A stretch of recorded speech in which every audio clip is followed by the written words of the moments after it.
السلام عليكم. اليوم ان شاء الله مشتركي مطبخ ملوكه راح نديكم المسيله وبوسعاده، وين راح نديروا الشخشوخه نتاع المسيله وبوسعاده يعني على اصولها. وان شاء الله ما نلخبطوش في الوصفه باش ما يزعفوش عليا مشتركي قناه مطبخ ملوكه من المسيله. ان شاء الله ندير لهم اليوم الوصفه الاصليه. نروحوا مع بعض نشوفوا المقادير تاع الوصفه تاع الشخشوخه المسيليه يعني الرائعه واللي معروفه بها المسيله وبوسعاده والمناطق هذيك. هنا عندي طماطيشه،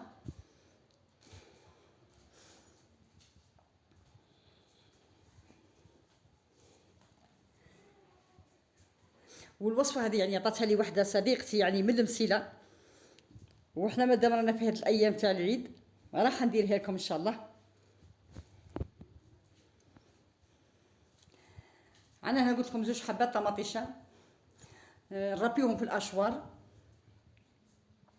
عندنا حبه بصل، شوفوا هما ما يديروش كيما حنا، ما يلحوش البصله وما يديروهاش كيما نقولوا، ما يقليوش كيما حنا الشخشوخه تاعنا العاديه. هما لا، هما يديروا البصل مع اللحم التتبيله كامل يديروها مع بعض وتجيكم شخشوخه طبعا حاجه هايله بالبزاف.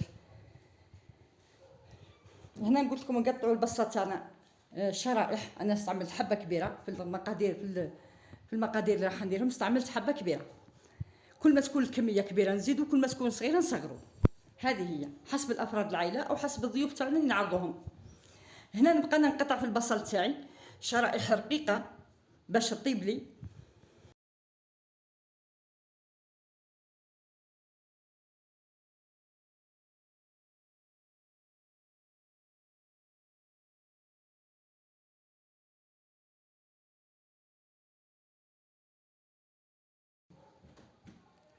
نبقى نقطع في البصل تاعي بهذه الطريقه.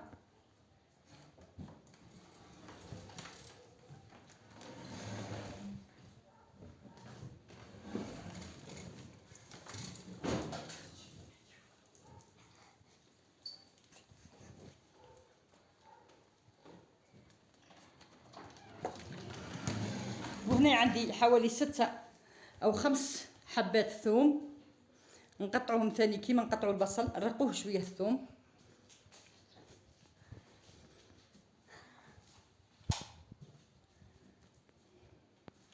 يعني الشخشوخه تاعي انا هذه درتها بالطريقه يعني اللي يعني شرحوها لي اخواتي من المسيله، يعني صدقوني جاتني ولا اروع، جاتني توب. وانا بطبيعه الحال حبيت نديرها لكم. حنا نديروها هنايا هاد الشخشوخه بصح ماشي كيما تاعهم هما، لا تاعهم هما تجي بزاف معسله، تجي هايله. هنا نبقى نقطع في الثوم تاعي. شوفوا ما نربيوش قلت لكم البصله والثوم. انا هنا عندي كميه اللحم، قلت لكم طبعا بمناسبه العيد ندير لكم اطباق تقليديه. اللحم تاعنا نظفته وشللته بيان، نروح نحطوا عليه الثوم والبصل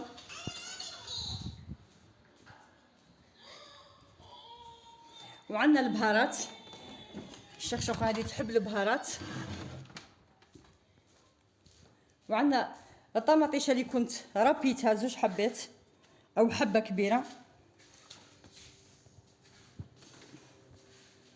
نخلطوا كلش مع بعض، تتبيله كامل نخلطوها مع اللحم. البهارات عندنا بابريكا، زنجبيل، ملح، كركم، فلفل اسود، كزبره، كمون، تحبوا تحطوا كمون. ونخلطوا كل شيء مع بعض ونخليهم بعد كي نخلطوا هذه التتبيله بيان مع اللحم. هنا اللحم شوفوا من بعد كي طيبوه كي نتبلوه هكذا حوالي ساعتين 3 سوايع، يعني تقدروا تخدموه من الصباح حتى للمساء وهو في التتبيله. بعد اللحم تاعكم كي يطيب يجيكم احمر لانه امتص هذيك التتبيله. والبنه ما نحكيوش عليها طبعا. نبقى انا نتبل في اللحم تاعي.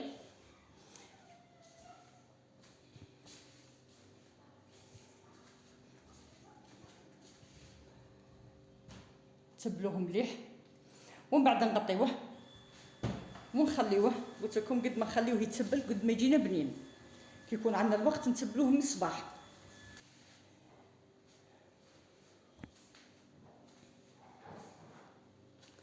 انا هنا غطيت دوك اللحم تاعي وخليه قلت لكم متبل.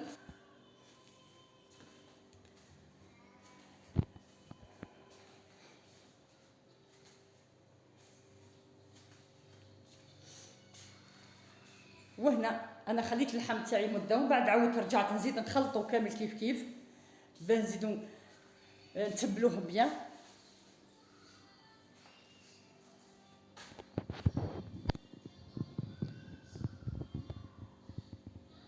وهنا نغطيو اللحم تاعنا ونخليوه. هنا بعد ما تبل لي اللحم تاعي قلت لكم يعني مده، يعني حوالي 3 ساعات او 4 ساعات انا خليته في التتبيله هذه. شوفوا كيفاش يمتص هذيك التتبيله كامله. نروحو نحطوه في القدر نتاعنا وفي الكوكوط نتاعنا.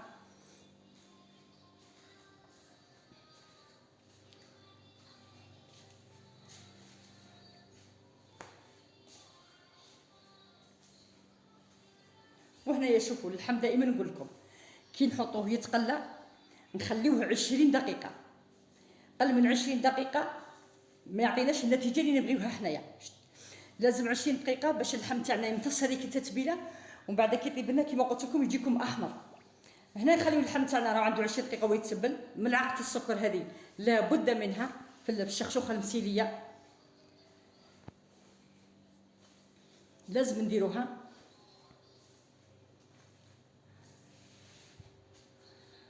وهنا شوفوا بعد 20 دقيقه اللحم تاعي هو يتبل، وما نزيدوش الماء راه وحده يتبل في هذيك البهارات ولا البصله وكامل، هو بعد يولي يطلق الماء ويتبل على هذاك التتبيله تاعو. نروحو نكبو كميه الماء تاعنا على اللحم تاعنا. هنا عندي ربطه معدنوس ودبشه نحزمهم هكذا باش ما يتعبوناش، من بعد كي نكونوا نحيو فيهم بعد ما يطيبوا. عندنا الحميصه، ونأكد لكم على الحميصه لازم تطيب كي تاكلوها ما تحسوش بها خلاص في فمكم يعني. وهنا نخليو الكوكوط نتاعنا حتى تغلي معنا شويه، تخرج هذاك الهواء الاول دائما نقول لكم، ومن بعد نغلقوا على الكوكوط نتاعنا ونقصوا للغاز طبعا باش هكذا تحصلوا على اللحم طيب بنين محمر يجيكم ما شاء الله. نخلي اللحم تاعي انا يطيب.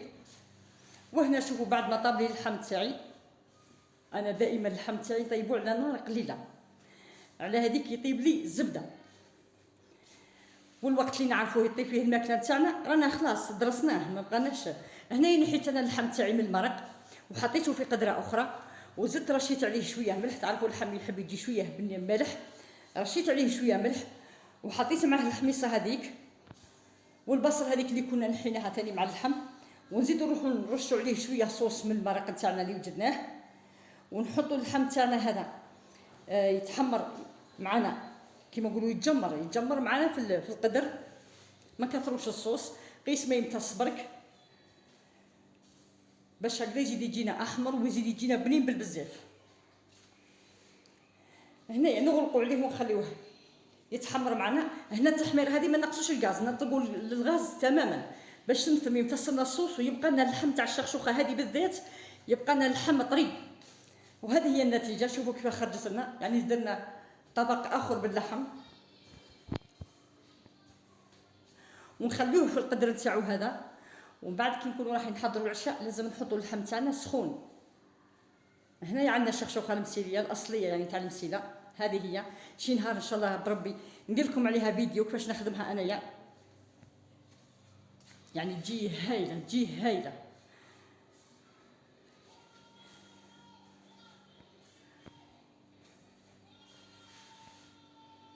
هنايا شوفوا نقصت انا شويه صوص من المرق تاعنا، حطيته في المقلاة، حطيت شويه دبشه ومعدنوس، حطيت ملعقه زبده، ونحطوا الشخشوخه تاعنا طيب لنا. هنايا كيما قلت تمتص هذا الصوص بزاف. هذه الشخشوخه تحب الطيب على مهلها، يعني حتى كي ناكلوها ما نحسوش بها تحت سنينا مش طيبه، لازم تطيب لنا. نخلي انا الشخشوخه تاعي طيب، وطبعا نديرو غير بالكميه اللي راح ناكلوها، ومره على مره نقلبوا الشخشوخه باش التحتانيه تطلع الفوق والفوقانيه تهبط لتحت وطيب كامل كيف. ونرشوا شويه دبشه ومعدنوس. والشخشوخه هذه بالذات على طريقه ملوكه مش راح تندموا عليها، راح ان شاء الله ديروها على طريقتي بالذات وتشوفوا النتيجه المبهره والبنه تاع هذه الشخشوخه. هنا شوفوا الشخشوخه تاعي ديجا امتصت هذاك الصوص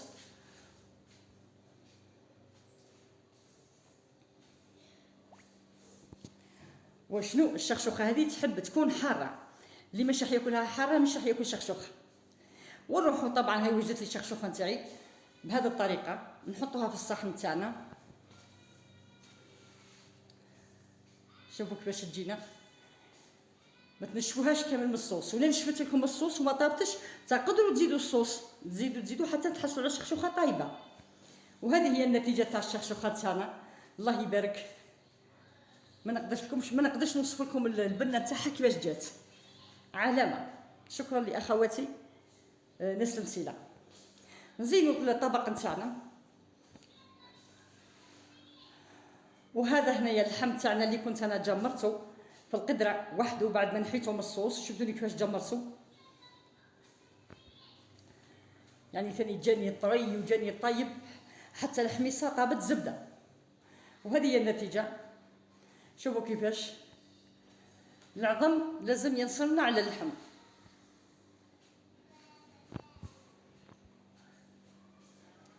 نروحوا نزينوا الصحن تاعنا تاع الشخشوخه. شهيتكم في الجنه ان شاء الله.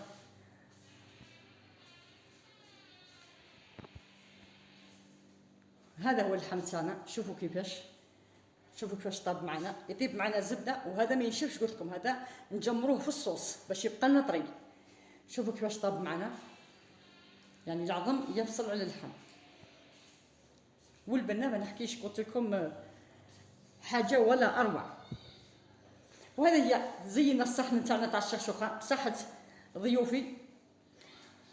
وان شاء الله نكون ما لخبطتش في الوصفه اخواتي تاع المسيله وبوسعاده، ان شاء الله نكون درت الوصفه كيما عطيتوها لي. وما بقى لي غير نقول لكم نلتقوا في وصفات اخرى ان شاء الله ينال اعجابكم واش رانا نقدموا لكم. واللي حاب يدير طبخه صح، يخرج طبخه بنينه وحاجه يعني فور، يعني يتبع ملوكه. نلتقي في وصفات اخرى. السلام عليكم ورحمه الله وبركاته.